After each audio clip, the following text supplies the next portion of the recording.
Doctrine and Covenants, Section 104, Revelation given to Joseph Smith the prophet, April 23, 1834, concerning the United Order, or the Order of the Church for the benefit of the poor. The occasion was that of a council meeting of the First Presidency and other high priests, in which the pressing temporal needs of the poor had been given consideration. The United Order at Kirtland was to be temporarily dissolved and reorganized, and the properties as stewardships were to be divided among members of the order. Verily I say unto you, my friends, I give unto you counsel and a commandment concerning all the properties which belong to the order which I commanded to be organized and established to be a united order and an everlasting order for the benefit of my church and for the salvation of men until I come, with promise immutable and unchangeable, that inasmuch as those whom I commanded were faithful, they should be blessed with a multiplicity of blessings. But inasmuch as they were not faithful, they were nigh unto cursing. Therefore, inasmuch as some of my servants have not kept the commandment, but have broken the covenant through covetousness and with feigned words, I have cursed them with a very sore and grievous curse. For I, the Lord, have decreed in my heart that inasmuch as any man belonging to the order shall be found a transgressor, or, in other words, shall break the covenant with which ye are bound, he shall be cursed in his life, and shall be trodden down by whom I will. For I, the Lord, am not to be mocked in these things. And all this, that the innocent among you may not be condemned with the unjust, and that the guilty among you may not escape, because I, the Lord, have promised unto you a crown of glory at my right hand. Therefore, inasmuch as ye are found transgressors, you cannot escape my wrath in your lives. Inasmuch as ye are cut off for transgression, ye cannot escape the buffetings of Satan until the day of redemption. And I now give unto you power from this very hour, that if any man among you of the order is found a transgressor, and repenteth not of the evil, that ye shall deliver him over unto the buffetings of Satan, and he shall not have power to bring evil upon you. It is wisdom in me, therefore, a commandment I give unto you, that ye shall organize yourselves and appoint every man his stewardship, that every man may give an account unto me of the stewardship which is appointed unto him. For it is expedient that I, the Lord, should make every man accountable as a steward over earthly blessings which I have made and prepared for my creatures. I, the Lord, stretched out the heavens and built the earth, my very handiwork, and all things therein are mine. And it is my purpose to provide for my saints, for all things are mine. But it must needs be in mine own way. And behold, this is the way that I, the Lord, have decreed to provide for my saints, that the poor shall be exalted, in that the rich are made low.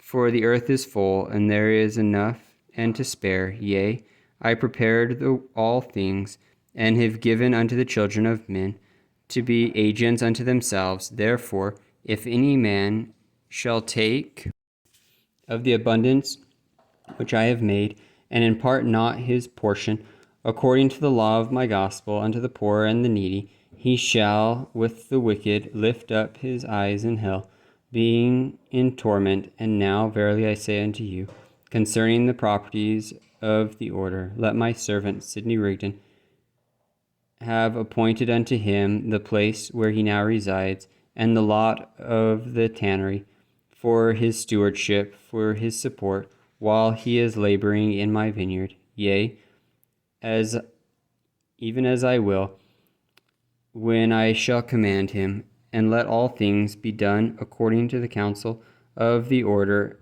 and united consent or voice of the order which dwell in the land of Kirtland, and this stewardship and blessing I, the Lord, confer upon my servant Sidney Rigdon, for a blessing upon him and his seed after him, and I will multiply blessings upon him, inasmuch as he will be humble before me. And again, let my servant Martin Harris have appointed unto him for his stewardship a lot of land, which my servant John Johnson obtained in exchange for his former inheritance, for him and his seed after him. And inasmuch as he is faithful, I will multiply blessings upon him and his seed after him. And let my servant Martin Harris devote his monies for the proclaiming of my words, according as my servant Joseph Smith Jr. shall direct. And again, let my servant Frederick G. Williams have the place upon which he now dwells, and let my servant Oliver Cowdrey have the lot which is set off joining the house, which is to be for the printing office, which is lot number 1, and also the lot upon which his father resides. And let my servant Frederick G. Williams and Oliver Cowdrey have the printing press, and all things that pertain unto it. And this shall be their stewardship, which shall be appointed unto them. And inasmuch as they are faithful, behold, I will bless and multiply blessings upon them. And this is the beginning of the stewardship which I have appointed them for them and their seed after them. And inasmuch as they are faithful, I will multiply blessings upon them and their seed after them, even a multiplicity of blessings. And again, let my servant John Johnson have the house in which he lives, and the inheritance, all save the ground which has been reserved for the building of my houses, which pertains to that inheritance, and those lots which have been named for my servant Oliver Cowdrey. And inasmuch as he is faithful, I will multiply blessings upon him.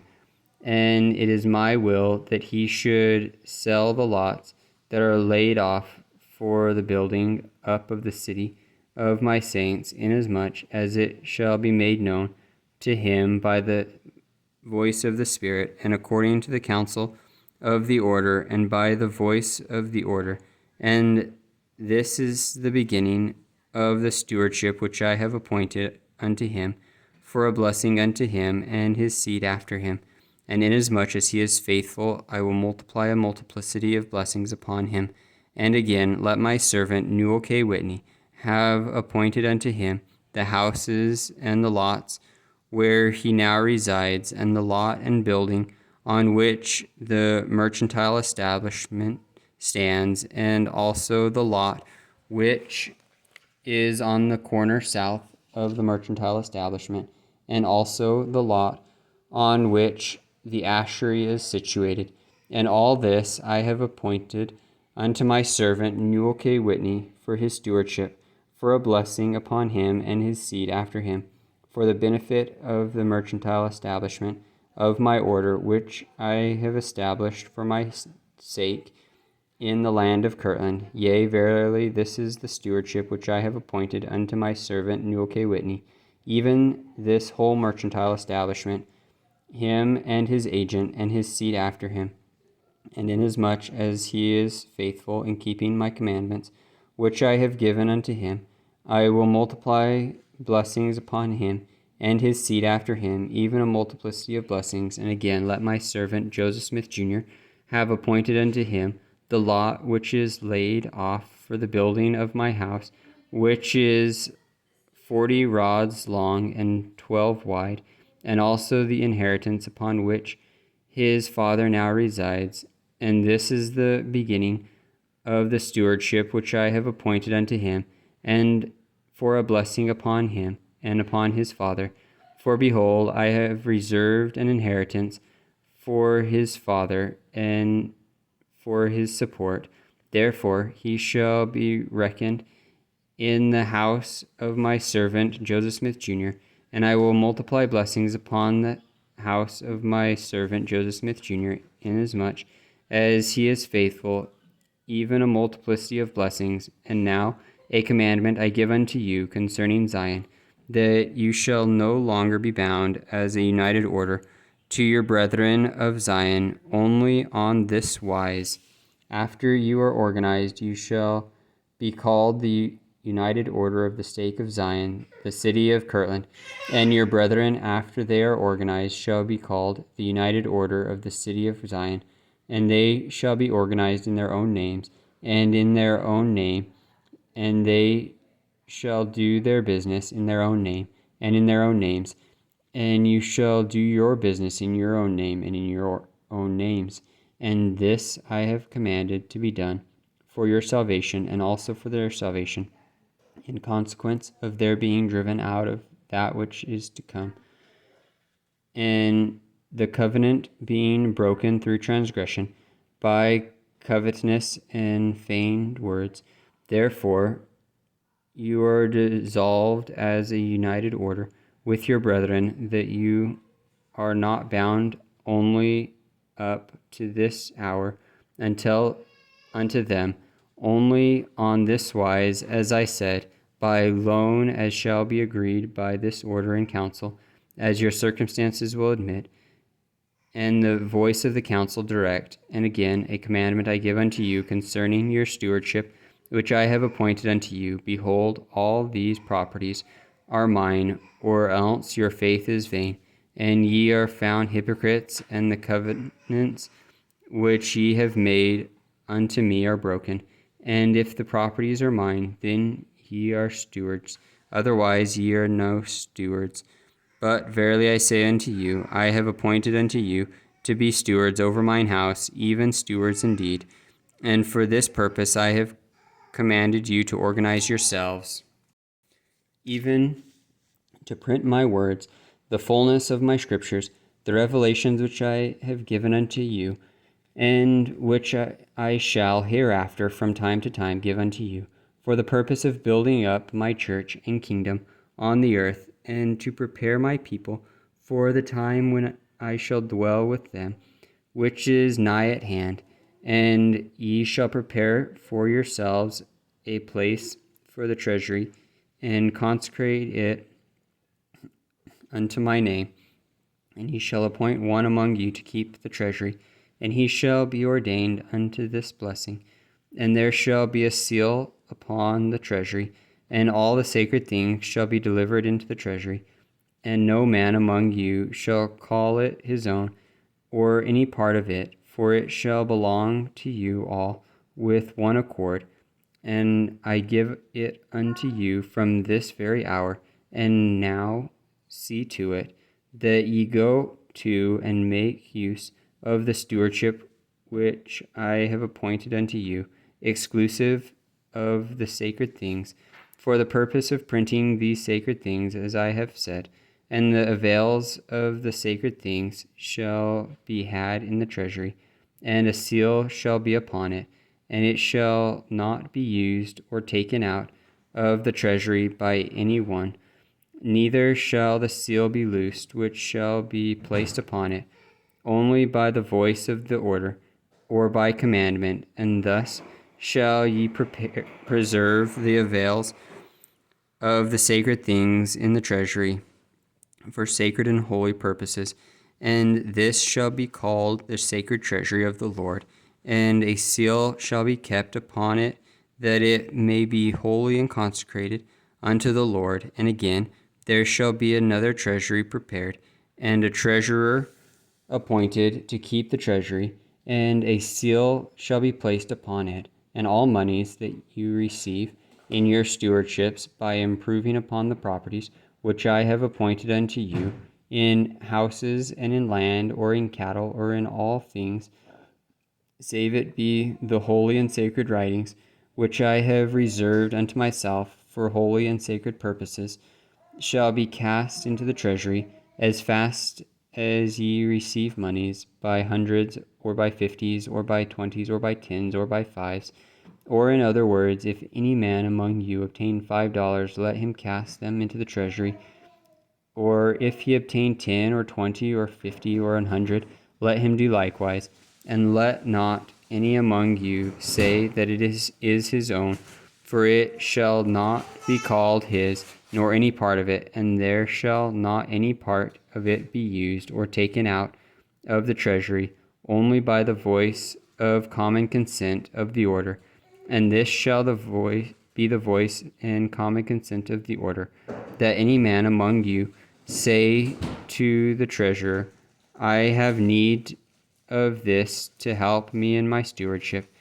If it be $5, or if it be $10, or 20, or 50, or 100, the treasurer shall give unto him the sum which he requires to him, help him in his stewardship, until he be found a transgressor, and it is manifest before the council or of the order plainly that he is an unfaithful and an unwise steward.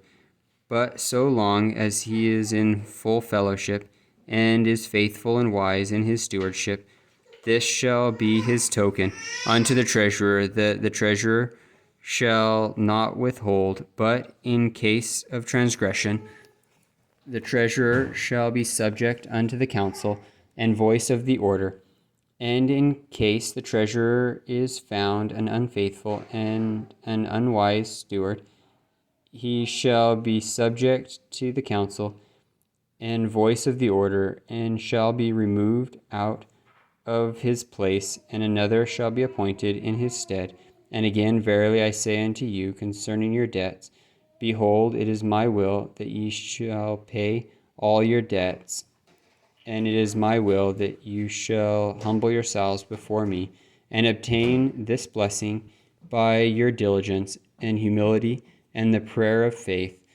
And inasmuch as you are diligent and humble, and exercise the prayer of faith, behold, I will soften the hearts of those to whom you are in debt, until I shall send means unto you for your deliverance. Therefore write speedily to New York, and write according to that which shall be dictated by my Spirit, and I will soften the hearts of those to whom you are in debt, that it shall be taken away out of their minds to bring affliction upon you. And inasmuch as ye are humble and faithful, and call upon my name, behold, I will give unto you the victory. I give unto you a promise that you shall be delivered this once out of your bondage, inasmuch as you obtain a chance to loan money by hundreds or thousands, or until you shall loan enough to deliver yourselves from bondage. It is your privilege and pledge the properties which I have put into your hands this once, by giving your names by common consent or otherwise, as it shall seem good unto you. I give unto you this privilege this once, and behold, if you proceed to do the things which I have laid before you according to my commandments, all these things are mine, and ye are my stewards, and the master will not suffer his house to be broken up. Even so, amen.